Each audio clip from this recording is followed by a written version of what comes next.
Okay, great morning. Oh my goodness, let's see if this is going to work.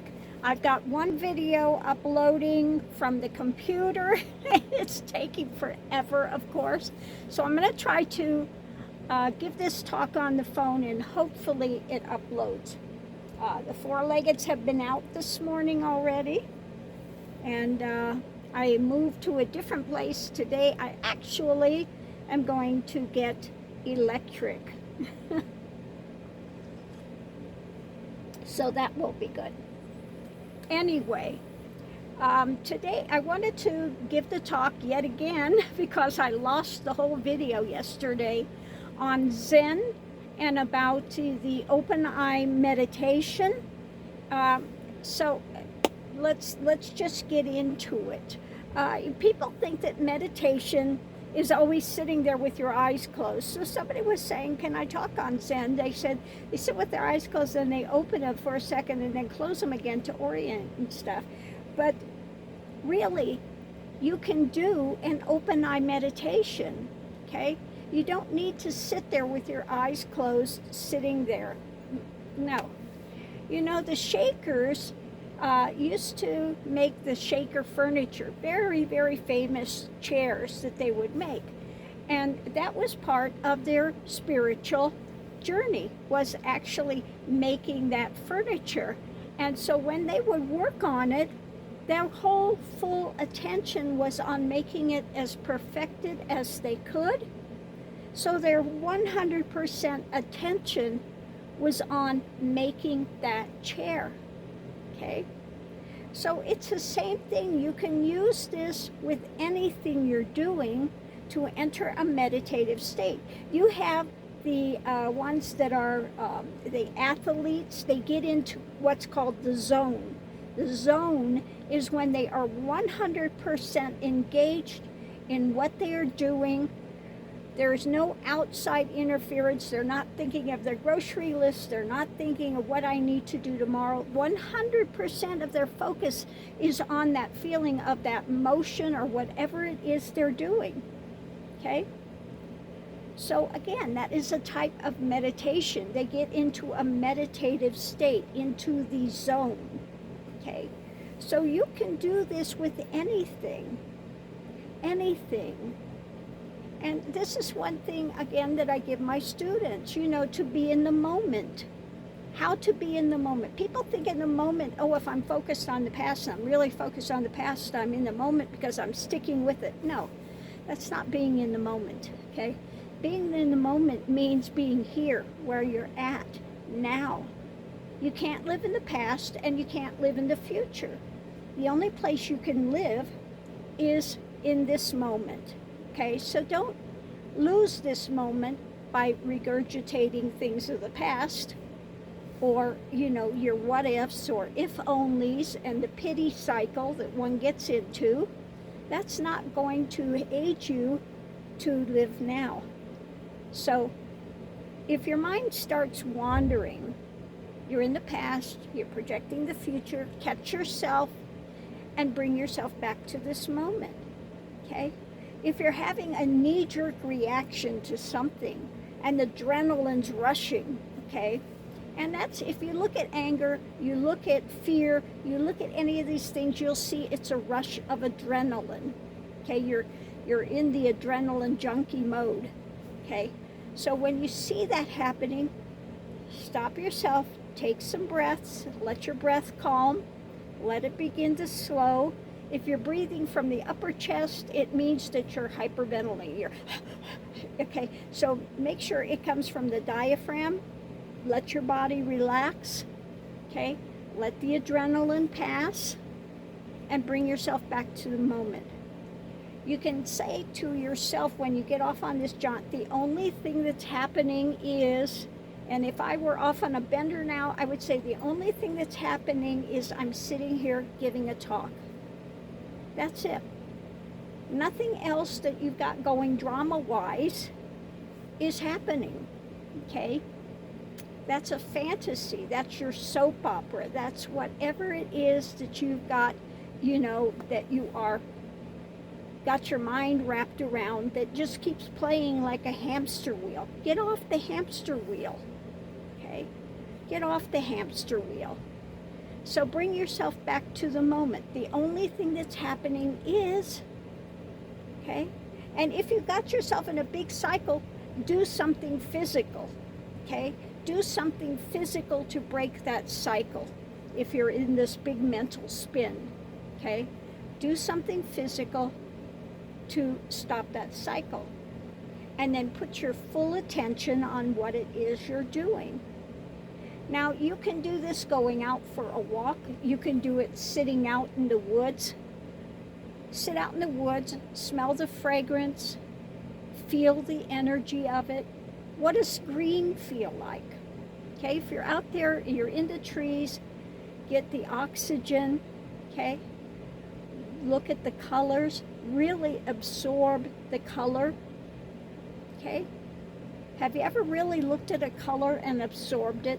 Taken it in, see how it makes you feel, okay? Or the movement of a leaf on a tree. If you focus on the heart center and your focus is on that, and you have a connection, you'll feel the fluttering of the leaf in your heart, okay? So all of these things you can do to do open eye meditation, okay, to get yourself in a zone and to move forward. Okay? It's about stopping, taking time, observation, opening your 5 senses, okay? And getting yourself out of the mental spin. Whatever the soap opera is that you have going, you know, whether you have angry with a person or a situation, it doesn't matter what it is, okay? You feel you're not being treated right at home, it doesn't matter. It's a workplace issue. Whatever it is, get yourself out of the mental spin. Recognize it's the soap opera of the moment. This too will pass unless you keep locking onto it and keep, regurgitating, reinventing it, keep feeding it energy. Then what's going to happen? It's going to grow. Okay? You plant the seed. Where you give energy is what's going to grow. So what are you growing? Are you growing more meditation, more stillness, more quietude? Or are you growing a bigger pity party, soap opera, drama, whatever it is? You have paths you can take, and you have free will to walk either path.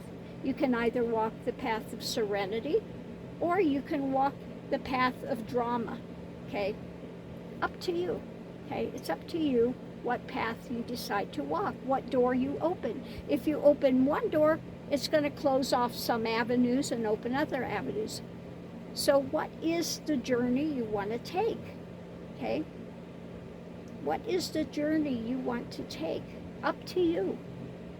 We come here on this plane to experience things, okay? So what is the experience you want to take on?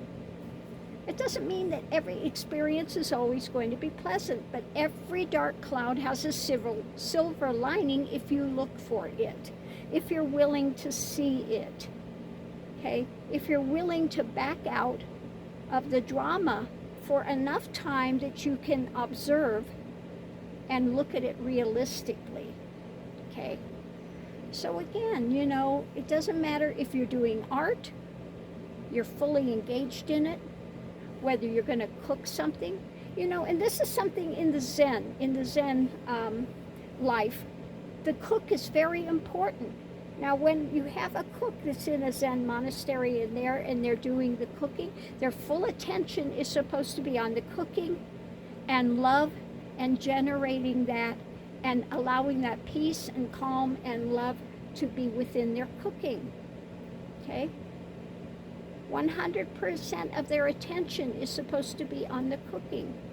This is why, also in the Zen monasteries, they give them a lot of things to do, whether it's raking leaves, whether it's making a Zen garden out of the rocks, okay?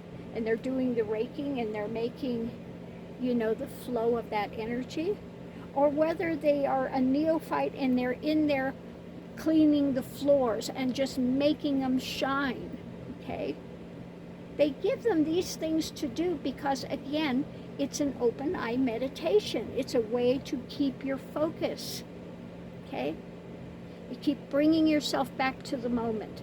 When your mind starts wandering, again, you come back to the moment, at the task at hand, okay? So I think I'm going to leave this here. I don't want this to be too long because otherwise it will be days to upload. So I hope you've gotten something from this. If you've enjoyed this talk, feel free to share it. Give a thumbs up. I do so appreciate that. And let me know how it works for you. Let me know what you've gone to explore. Have you explored the texture of a tree? You know, looking out here, I have trees right out in front of me, and you feel the texture of it. It's so rich, it's so wonderful, the texture. And the green of these leaves is so vibrant, it's so healthy, it's so refreshing. So just in there, just feeling, or the play of the light and the shadow, the play of the light and the shadow, okay? And it can really, just looking at those things, taking them in fully, you can get a sense of bliss, okay?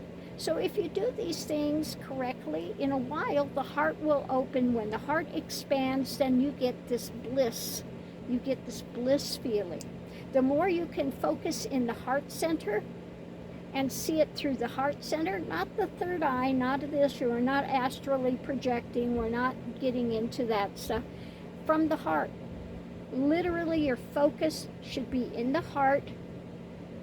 And while the eyes are seeing, really where your focus is, what you're feeling is the heart. So that's how you connect it. The eyes may be seeing the world of duality, but the focus is in the heart center. And what's in the heart center? In the temple, in the Holy of Holies, the divine is. So this is a way, again, to connect with the divine is, okay, and to enter into that that connection, that oneness, okay. So all of these things, I've given you a lot of practices actually in this one video. It's a short video, but it's got a lot of things in it which could really work to move your journeys forward. So let me know what you take out of this. Much love and light. Stay safe out there. Much love, and I'll see you online.